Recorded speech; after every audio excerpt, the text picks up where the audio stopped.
দিয়ে পরিচালনা করবো, আমরা মেধা দিয়ে আমাদের অধিকার ছিনিয়ে নিব। চাই না।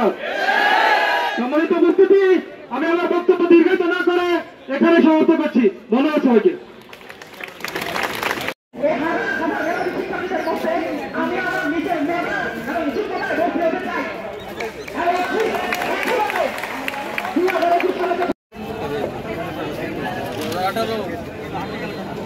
কোটা সংস্কারের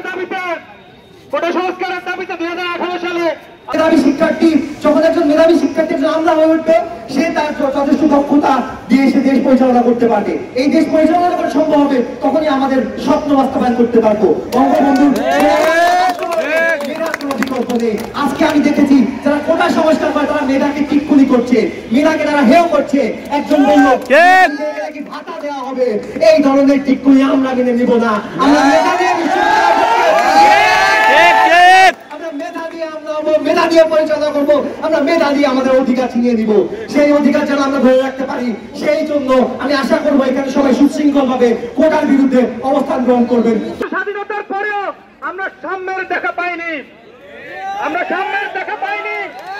এখনো অব্দি চাকরিতে কোটা নামক বৈষম্যমূলক আচরণ আমাদের মতো মেধাবী শিক্ষার্থীদের সাথে করা হচ্ছে। সম্মানিত সংসদে